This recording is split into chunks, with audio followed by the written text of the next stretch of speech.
Guys, welcome to a new lightning round series here on the Ask Live Lean TV. We're going to answer 20 questions faster than the ones we've been doing before. Rapid so hopefully fire. you enjoy we're testing this out, this new format. Guys, welcome back to another episode of Hashtag Ask Live Lean TV. So last week we did live Q&A. We called you guys. People seemed to love it. Some people were like, you didn't get to enough questions, so it wasn't we only did as 4. valuable. So we're thinking we're going to go in and out with that, but we want to try another new way, something to keep it fresh. We're going to do the lightning round Q&A. Speaking of more questions answered, we're going to try and double the amount of questions we normally answer. So with that said, Can we do it? Can we do it? Let's Within the go. given amount of time. We'll see. Yeah, so we're going to try to keep our answers more succinct so we can get to more people's answers because there's so many questions in the queue. Yes. And if you want to get your questions answered, you can go to or use hashtag AskLiveLeanTV on Twitter, on Snapchat, on Instagram, and on Facebook, and we will eventually get to them. So I think with that said, let's jump right into the show, shall we? Yeah, let's try and keep it quick and moving along. Ready? Okay, first question from Twitter from Gemma Adams says, what are your thoughts on rotisserie chicken? Would you recommend it as a quick protein for meals? Yeah, we like it. We've had it a few times recently. Like we bought it at Costco because everyone says get the rotisserie chicken at Costco. It's pretty darn good. Yeah, it is. And it's, it's not organic. So it's not the best of the best, but honestly, we're not in this for perfection, guys. We're in it for progress. So when you need something quick, something delicious, and it's good, like it's healthy for you, rotisserie chicken, we say yes. Approved. Do it.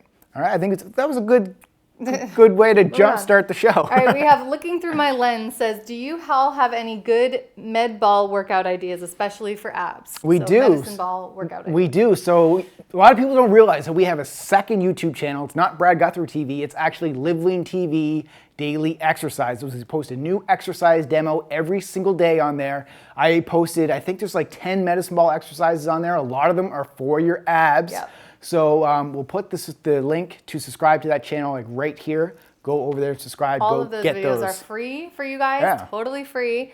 But if you want a program that trains your abs and shows you how to build that shredded looking six pack, and I know you use medicine ball in some of those moves, it's Live Lean Abs is a great like full program to show you how to train your abs, not only with the medicine ball, but also with it. Yep, okay.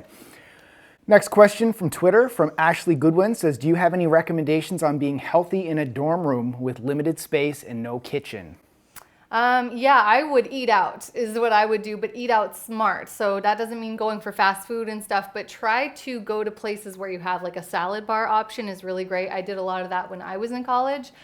You can also be specific with your orders at restaurants. If you have to eat in like the meal, what do you call it, the dining hall? Yeah. When you're in college, just try to choose the best options that are available. And if you have to choose between grilled chicken and fried chicken, just get the grilled chicken and try to get some veggies on the side that aren't also fried or, just do the best that you can. Yeah, it's not going to be a perfect scenario, but, walk in there, okay, what protein source am I going to have? Go with the chicken, go with the beef, something. Okay, what vegetables? Go put a bunch of vegetables on your plate. You can also, there's some things you can eat in your dorm room. Like you could definitely prepare like oatmeal or something like that. If you just have like a water kettle, boil some water, put some oatmeal in a bowl, put some hot water on it. There's like makeshift things like you can do like that. But try to just avoid like all of the packaged chips kind of snacks like granola bars, things like that a lot of people do keep in their dorm rooms. Try to go for healthier snack options like a make your own trail mix or have a lot of fruits and vegetables in your dorm room. Yeah, and just remember though, you are still young, you're in college, your priorities are not necessarily on eating as healthy as possible. Live a little bit. Like we both, like when I went to college, I wasn't living lean at the time. Oh my gosh, and me look how we neither. turned out. Yeah. So it's not to say that you should just let it go, but just keep things in perspective. You're college, have fun, and then, you can get a little more serious once you move out. Okay, so we have Sarah De Silva says, I have been a follower for 2 years now. I've lost 50 pounds, mostly through diet change, thanks to Live Lean TV. Awesome. I do cardio/bodyweight exercises 3 to 4 times a week. Still have goals for more body transformation, 5'7" female, 182, 31 years old. Would like to add weight training into my life. My overall goal is to get stronger and lean out more. What's your advice for what kind of weight training I should do as a beginner with weights? Thank you both for helping people like me. I'd still be 50 pounds heavier if I never found Live Lean TV. You guys are Awesome. Thank you. Great job for you on your progress to date. That's amazing. 50 pounds is no joke. Yeah. That's serious progress. Exactly. Good job. So we're still on that journey, so that's great. And you're starting to realize you need to take it another step forward to keep that progress going. I highly do recommend you go with a weight training program because, you know, building muscle, building lean muscle, we're not talking like bulky muscle, ladies, like we're talking about lean, aesthetic muscle is going to increase your metabolism. It's going to help you live lean forever. So she wants to know what kind of training to do as a beginner. Yeah, so what do you think what's our about, most beginner-friendly program? What do you think about Live Lean Formula for Women? Absolutely. That's the one I was going to suggest for you since you're a female and, you know, you have the exact goals like we're talking about to lean out, really trim down, get that fitness model body that every woman wants. This is the program that's going to help you get there, and it's absolutely beginner friendly. All you need to follow this program is dumbbells and your own body weight, maybe like a bench or chair. And then there's some cardio options to do with machines, but you can also do them outdoors. You don't even have to go to the gym to use this program. So it's very beginner friendly. There's, you know, easier modifications shown for everything. There's video demos for every exercise, which is key in making sure that you're using the right form. So liveleanformulaforwomen.com is what I would put you on. Yeah, and then once you do that program and you get a little more comfortable with weights, then we can kind of bring you up to an even more advanced program like liveleanafterburn.com. So it's like it's a progression. We start you there and we'll keep moving up the ladder and then we're going to hit your goal. So yes, let's do that. And remember, guys, you're only beginner once. You just have to begin once and then you keep on going and things just get better and better. Exactly. When you're living lean, it's like this. Okay, next question from YouTube from Celeste7737. Hey guys, in research for nutrition lately, there's been a lot of controversy about Garcinia cambogia. Have you guys heard of it? Do you think that even if it's a short-term weight loss supplement that it helps motivation to exercise or eat healthier, or is it a huge risky fake product? What are your thoughts? Okay, honestly, I'm gonna go ahead and give this a double thumbs down for you guys. Just as a quick short answer, I am not a believer in any sort of like quick fix type supplements because what's gonna happen to you after your supplement runs out? Are you planning on buying that supplement for the rest of your life? Well, it's probably not even gonna work. Yeah, exactly. Right. But he's asking like as a motivation. Wait, was it a guy? It's a she, I think. It's a she. You're asking if it's a good way to get yourself started and get yourself motivated. I think no. I think there are better ways to get started and get motivated than just relying on a supplement. Yeah, honestly, if there was a supplement out there that got you the results, we would be like touting it. This is what you need. This is what you need. You would hear us talk about it from the rooftops because our goal is to get you guys living lean. And if there's a supplement that would help you with that, we would be telling you that. And we do talk about some supplements, but we're always talking about food more. Yes, they're supplements. It's the small little percentage of getting you there. Garcia, whatever it's called. I don't even know what it is. Garcia. Like, no, honestly, like I have heard about it. There's been a lot. From Dr. Oz. Well, I don't know, but there's been a lot of issues with it that I've been hearing about. A lot of fake claims and everything. It's one of the ones that if I haven't tried it, I would say don't even bother. I haven't heard of it damaging anyone's health, but I also haven't heard of it like really working out well for anyone. Yeah. Okay, so Drew Van Egmond says, hey Brad and Jess, working nights means no set time to work out. So if my workout is at the end of my quote unquote day, should I still load up with carbs? Drew. This question's a little, why are you loading up with carbs anyway? Well, no, my question is, what do you mean because you work at night, you have no set workout time? Yeah, that part That's also. the first thing. Like, it's like, okay, well, most people work through the day. So does that mean they have no work set time? Like, it's one of these things you have like. to make your set work time. Regardless of when you work, you do have off time. So if you're working overnight, you're sleeping during the day, and then you have a period to work out sometime. If you're working through the day, you sleep at night. Like, it doesn't matter where you work during the hours in the day. Like, you could have a set time just like people who work 9 to 5 have a set time. So that's the first mindset thing I would say. Like, get out of that thing like, oh, I work late, so my situation is different, then it's not going to work for me. No, like, get out of that. And then the next question was, if it's at the end should I still load up with carbs? No, I get what you're saying with that. We said it many times, like regardless of when your workout is, after your workout is when you have your carbs. So if you're working out at 10 o'clock at night and you're finished at 11 p.m., come home, have carbs. That's when your body needs it. There's no such thing as the carb monster that comes out at night and it's like, oh, it's going to start storing fat because it says 12 p.m. or 12 a.m. on the clock. Right. The timing of carbs means when your body needs them to recover, repair, and grow. That's after a workout. Right, but I do think that you got to be careful with the whole like idea of loading up on carbs. It's like, you know, carbs are not unlimited no matter what time of day you take them. Even if they are post-workout, like you still don't need 1,000 grams of carbs, you know? So don't be like just downing the spaghetti at midnight because you just had your workout. It's like, you know, we would encourage you to plan your meals and plan your workouts based on your body's energy needs. And like ignore what time it is on the clock. The time on the clock is irrelevant. Like just go on about your day like as if it was like everybody else's. Yep. Okay, next question on Facebook from Shannon Barnes says, do you have any suggestions on what to eat for energy during long hikes or bike rides? I've packed fruit, carrots, nuts, etc., but running out of ideas, trying to avoid processed foods like granola bars. Is there a processed product you trust? We always recommend making your own kind of like bars, snacks. You can make our like paleo donuts, our muffins, our protein banana chocolate bars, or, you know, we have a lot of recipes in our cookbooks that are great for this. So yeah, I guess those would be considered like processed because you're going through a process to make them at home in your kitchen. But yeah, there's really nothing like wrapped in cellophane that we recommend for you. Honestly, like you could get protein bars like at a store, but there's no protein bar out in the market that is as good as the stuff that you can make in your kitchen that we provide in our cookbook. So liveleancookbook.com has so many baked recipes in there where you're using real healthy ingredients. It tastes delicious, it's simple to make, and you can like prep them. So you cut them up into individual things, you take them with you and you go. You know what else is great? You could put them in the freezer. So just put them in like a freeze wrap and then, you know, stick them in the freezer so that they're made a month ahead of time so that you don't feel like you're a slave to your kitchen. Make a big batch. Like you can double a recipe or triple it. And if you're going out often on these kind of excursions, then you have your nice, like really actual healthy homemade snacks to go with you. And so you don't have to rely on, you know, stuff you get at 7-Eleven. Okay. But I like all the other stuff you were saying, like the carrots and the fruits and the nuts and stuff. That's all also recommended.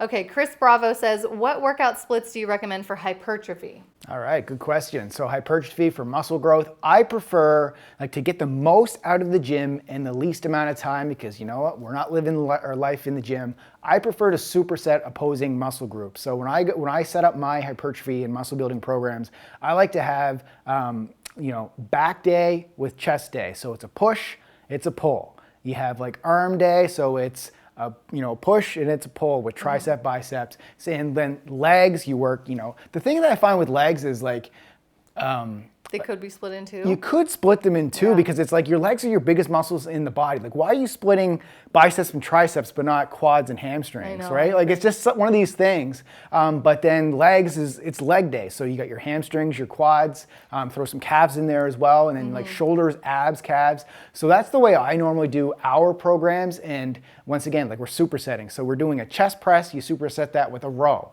So it's a horizontal push, and then we do a horizontal pull to, I know, like those movements. Like, can you get up and demo? Yeah, so that's, you know, it's balancing our muscle groups as well because a lot of people hit too much chest and their shoulders roll forward, and you know, I could go on and on with this, but that's. He just wants to know what workout split to do. Well, that's what I told him, and I gave him a reason why. I've always liked chest and bi, and then back and tri, or you could flip those, whatever you like, and then legs. So that's like a 3 split. So yeah, there's a lot of options here. There's not like there's just one best, but those are some ideas for you.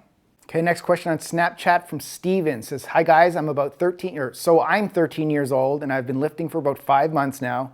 However, I've been using the Smith machine to do bench press because whenever I use the actual bench press, the bar is all over the place. It's not the weight that makes it difficult, as on the Smith, I can lift a plate for 6 to 8 reps. Do you have any tips to build muscle stabilizers for the bench press? Yeah, okay, that's great. I'm glad we're talking about this because I think a lot of people forget that when you're using free weights, there is a lot of stability involved. So the weights that you're using are going to be lower than if you're working on machines where there is no stability in the equation. So stability is very important for you to work on, because, you know, being more stable and more balanced is going to help protect you from injury too. A lot of people will just go and get on the machines and then start pressing heavy weights, and that's when you can cause like muscle tears when you're overloading and using a weight you can't handle. So I would take a step back. Instead of using the Smith machine going as heavy as possible, I would reduce your weight a little bit. Get yourself even on dumbbells is even more stability challenging than a barbell would be, and just work your way back up to heavier weights, like starting lower and then incrementally increasing. Yeah, so the tips on the bench press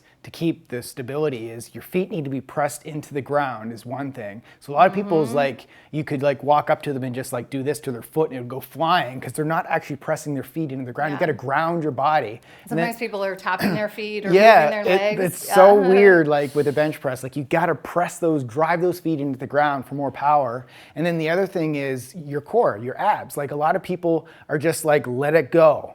And when they're benching, like what is your core supposed to do? It stabilizes the body, like it keeps it locked in. So when you're doing a bench press, make sure you're keeping your abs contracted so that when you're going up and down, like you're keeping it all, you know, keeping it all. But not in a way that you can't breathe. You need to be able to contract your core and still breathe. Yes. So there's a lot of tips here, and working with someone one-on-one is probably going to be even more helpful than just listening to these tips and then trying it yourself. If you've never worked with a trainer, you've never even had like a gym buddy show you the ropes of the gym, then I would really encourage all of you to do so, because, you know, these are some things that you're not going to, well, you could learn them on your own, but it's going to take you a lot longer than if someone were to show you and teach you in person. So. Yeah, I mean, that's where we would start before getting into too much detail. Like lower the weight, get the form down, and take it from there. Yeah, and don't just ignore this. Your stability and your core strength is an important thing to work on. Okay, so R Burnham 14 on Snapchat. Question on supplements. In college, we are going over the use of supplements, and my professor believes that only protein powder, creatine, pre-workout, and glutamine are the only performance-related supplements that work. This is excluding vitamins and other dietary supplements. Do you agree with this or disagree? Are there other supplements you would recommend? That sounds like a cool course to be taken in college. I never took any courses like that in college. But you know what? I have heard this exact like opinion from other people saying that those are the four and those are the only. I'm surprised four. glutamine's in there. Have you heard that? Actually, well, I would have thought it's creatine, pre-workout, and glutamine and protein powder. I would have thought so more glutamine would be the one I would probably branched chain amino acids, but I bet you your professor's like, well, you get those in the protein powder. In the protein powder, so it doesn't matter. But those, in my opinion, from a performance enhancing, that would be it. Like, because the pre-workout would include, like, I would include caffeine, but that's obviously probably in the pre-workout. So pre-workout, that's for the sure, like a stimulant. But I would say that those, from a performance enhancing standpoint, I mean, there's a lot of other ones. But there's so many. And how can you say that these others just don't work? It depends on the situation and, you know, specifics. Yeah. But like I wouldn't label it black and white, like these work and these don't. Yeah. Like if you had a certain budget to spend on supplements, those would be probably the ones. Yeah, and then there's also like, who is the athlete? What is their ultimate goal? And all of that other stuff there. So that's a very blanket statement. Like these are the only four that work for everybody at all times. It's like, well, it could be a little bit more complicated than that. Next question from Facebook. Penny Luke says, "G'day, Jess and Brad. I signed up for the Build-A-Butt. Let's be honest, it's square and looks like a pancake and both cheeks smile like..." I can't see what this says, but anyway, I want to know, how can I incorporate this into my current fitness plan? I'm currently doing a plan which involves weights. Weights 4 days, HIIT 1 day, and cardio another day. 6 days in total with 1 rest day. I don't want to overtrain, and I took note of your recommendation not to do cardio as this will tamper with results. What would you recommend I do? If this helps, I'm 55 kgs and approximately 165 centimeters tall and female. Nice. Wait, what does the square butt look like? I'm so curious. I don't even know what that is. Oh, a banana. It's a banana emoji. Oh, is that what it was? Yeah. Okay. So let's talk about Build-A-Butt and how this is a program add-on. You can do Build-A-Butt alone as a program alone, because let's be real, some women really only care about changing the shape of their butt and they're fine with their arms and legs and everything the way that they are. So I designed this program as a separate program for those women who just want to work on their butt. They can do that. But for women who have all types of body goals and they want to transform completely and have a kick-ass, really bubble, juicy, beautiful butt, you can add Build-A-Butt workouts onto your other training routine. So the Build-A-Butt workouts are designed to be short and quick. They're like, it should only take you 30 minutes at the most. The first phase has circuit training. I won't get into all the details of the program, but I just want you to know that these workouts are short, 30 minutes or less, so they can be tagged onto the backside, no pun intended, of your weight training workout. And so I would recommend doing this. Just follow the schedule that's in the Build-A-Butt program. So you'll have some days where it lands on the same as your weight training day, and then you may have days where it lands on your rest day, which is totally okay. These workouts are not that cardio intensive because they're really just focused on your butt muscles. So you can do them on your rest days without really like messing up your rest and recovery, in my opinion. So, kind of feel it out and see what works best for you, but that is what the program is intended for, is to really stimulate and really shape your butt to make it nice and not pancakey. Okay, Jonas Bohm says, I've read not to consume coffee while taking creatine. I know it's minor, but would still like your opinion. No coffee when taking creatine. What do you think? I don't think I've ever heard of that before. Yeah, I haven't either. I'm wondering I'm wondering if your creatine has caffeine in it, and that may be the reason, because doesn't sometimes creatine have caffeine in the mix? If it's a mixture, yeah. But like unless it's pure creatine. Like for creatine to be shuttled into, the muscles, I know what it probably requires is. what? Dehydration. I think you're running a risk of dehydration because coffee is a diuretic naturally. Very well. And with creatine, you have to drink a lot of water. Yeah. Like any creatine supplement will make sure to tell you, drink a lot of water while you're on the supplement. So that's probably what it's getting at, is like if you drink coffee instead of water, you're going to be a little bit dehydrated. Yeah, that might be it. But, wherever you heard that from, like follow up with whoever you heard that from, like why is that? And then, come back and let us know. But I've never heard that. I'm not taking creatine right now. I do drink coffee before my workout, so it's not something that I'm concerned with. I would say if you're drinking plenty of water, you're probably fine to have a coffee or two a day. But if you're not drinking water at all and you're only drinking coffee, that's probably a bad mixture with creatine. So I would say up your water intake and then you'll probably be fine. Yeah. Okay, Lisa Carlton from Twitter says, is there a difference in doing barbell versus dumbbell exercises? For example, deadlifts, bench press, clean and press.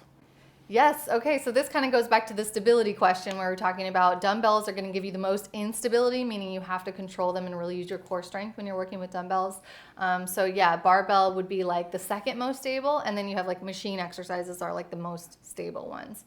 So that's kind of where they fall. Yeah, and I like using dumbbells because you can do isolateral movements with them. Yes. So a lot of people don't incorporate this, and I do incorporate this. I'm incorporating in one of my upcoming programs where you're training with just one side at a time. So for instance, when you're doing a dumbbell bench press, you're doing it with one arm. So because a lot of times, if you're doing bench press with a barbell, a lot of times the stronger side takes your over. Stronger side always takes over. So it's like, let's take that one arm out of it, and we're just doing like dumbbell press with just one arm. Yeah. That's gonna build your core strength as well. There's different modalities with using both. From a strength standpoint, I like barbells because you can tend to lift more load, more weight than you can with dumbbells. But it's good to incorporate everything, like incorporate dumbbells and barbells into it. I love dumbbells for like a variety of exercises. And I think there's a time and a place for both of those pieces of equipment. You shouldn't be just using one or the other. Yeah. Definitely combine and use a variety of things in your training. Yeah. Okay, Chris Bravo, what is your biggest training milestone as of now? My milestone would be I'm working on more mobility stuff. Yeah. Does he mean like record, like personal record, or what is the milestone considered? Yeah, I think it's just like, what is your goal at this point? Like, what are you training towards? And, I'm training towards mobility while also maintaining my size and my leanness. But I'm building a lot more time of my hour workout doing mobility type stuff because it's important that, all these years of training and playing sports and everything, that we're maintaining that health of our joints and our muscles and everything else. And mobility is a big part of that.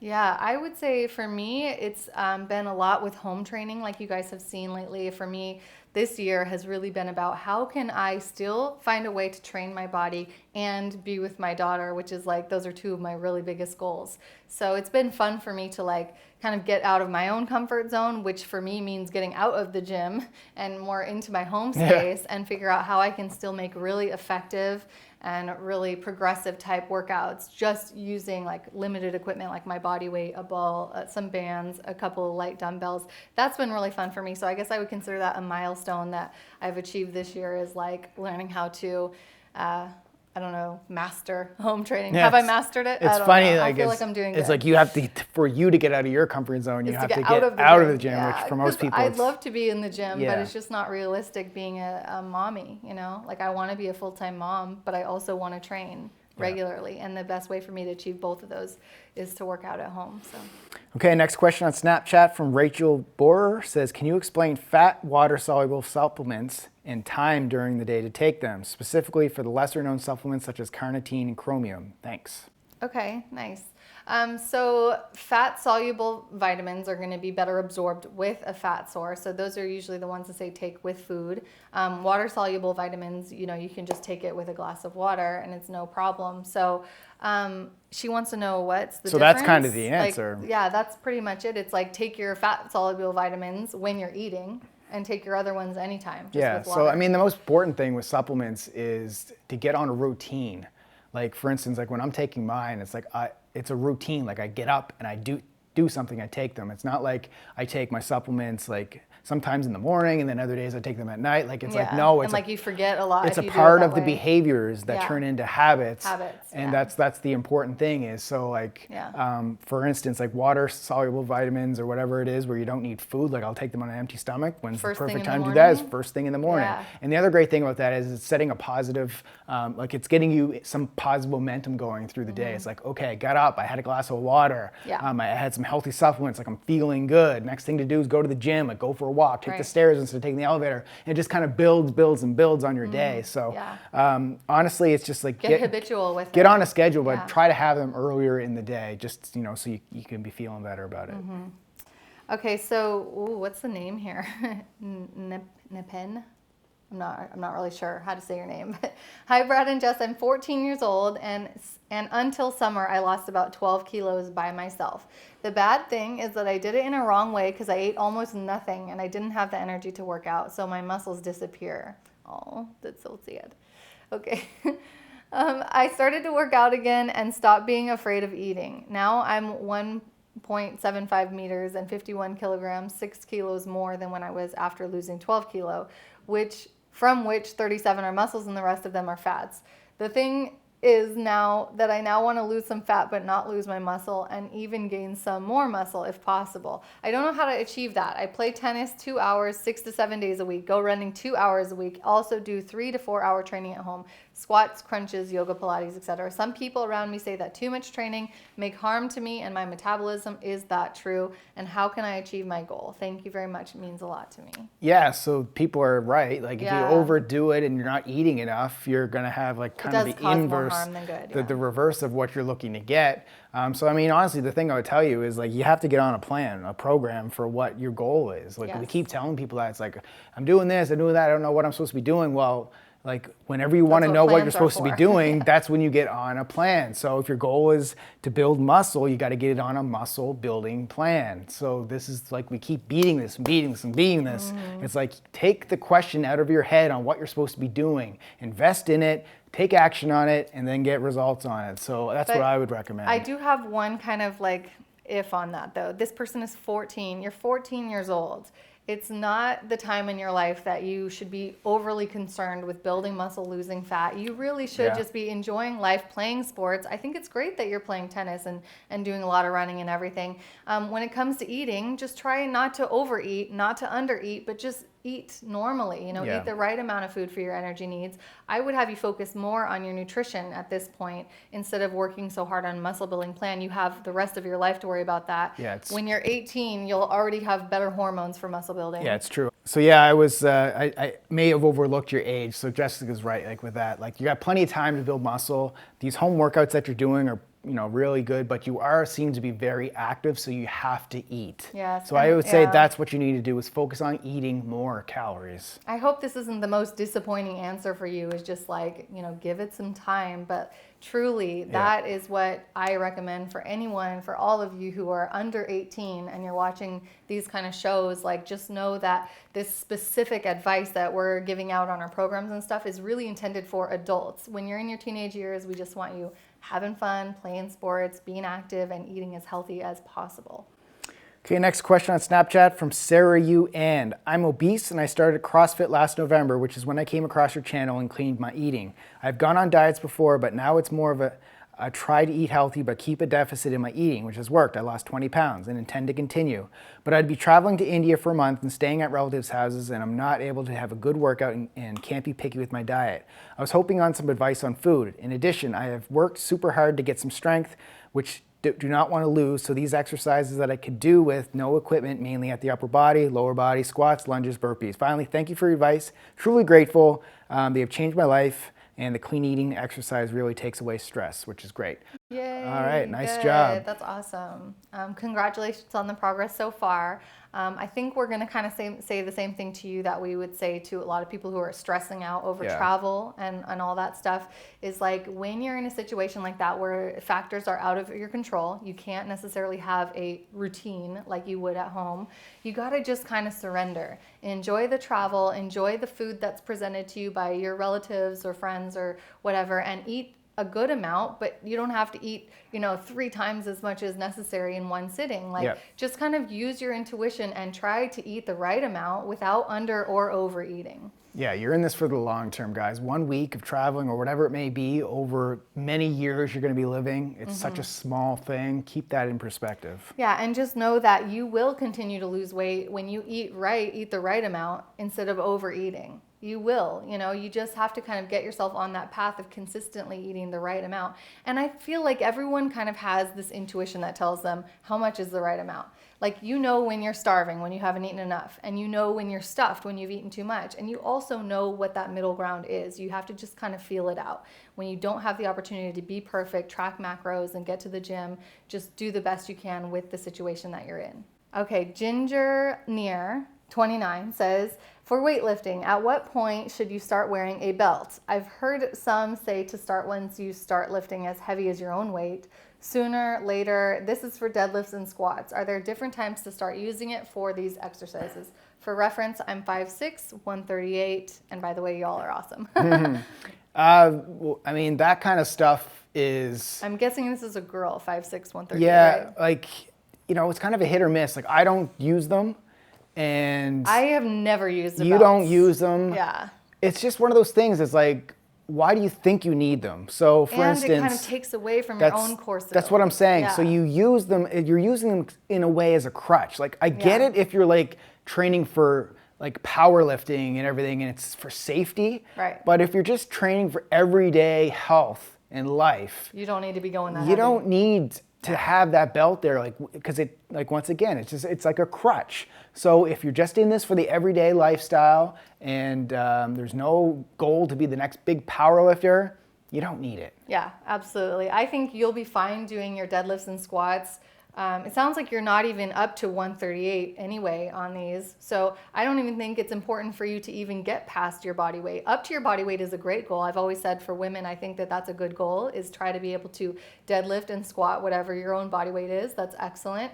But why go beyond that? Is there some reason that you're motivated to go beyond that? If it's for body transformation, then the news is you don't need to. You need to really focus on muscle tension, time under tension, focus on your nutrition, things like that. So I think a belt is just kind of above and beyond your needs, and I don't recommend one ever. Whoa.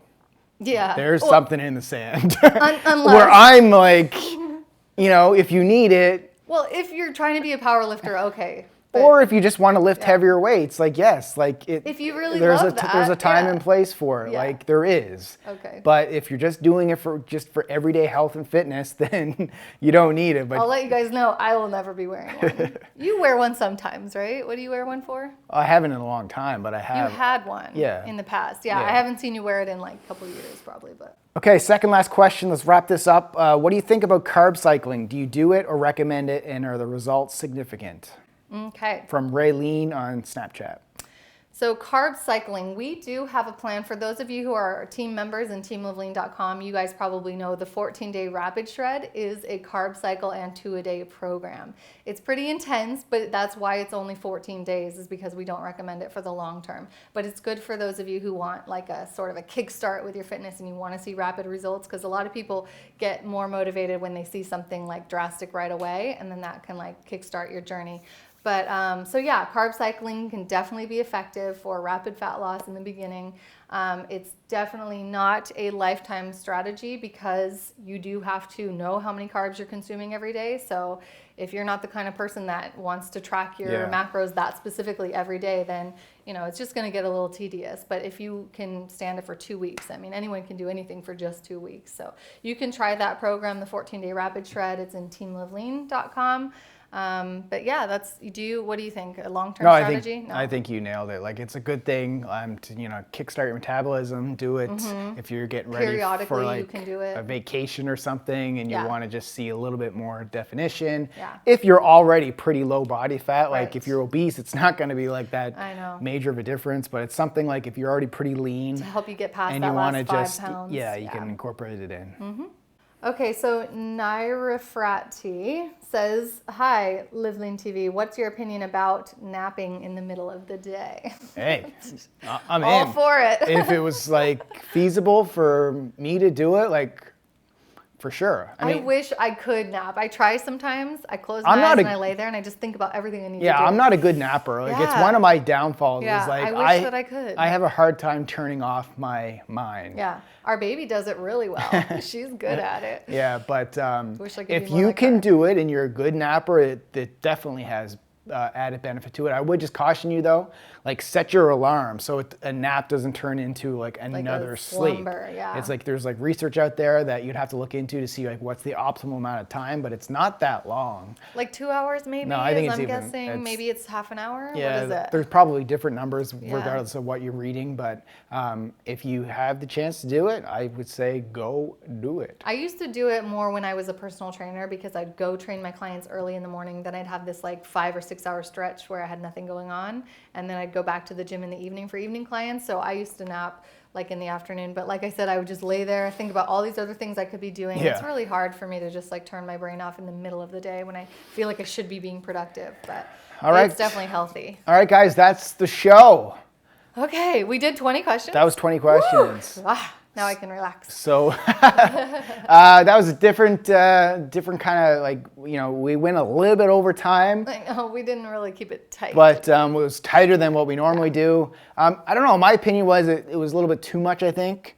I think it was, That's a lot of information for everyone I think, to digest. I don't know. You guys let us know in the comments below if that was too much, like 20 questions, 20 answers. Let us know down there. And what's the question of the day? Yeah, I think that's the question of the day Okay. is, do you prefer this type of show, the regular way, or should we call you again? Yeah. So let us know in the comments below. Thank you for watching. And Keep hey, living lean. Living lean. Living lean. Okay. Big shout out to all our Live Lean podcast listeners. We love you and would so appreciate it if you would give this podcast a review. We need your feedback to improve and grow. So please give us a review right now.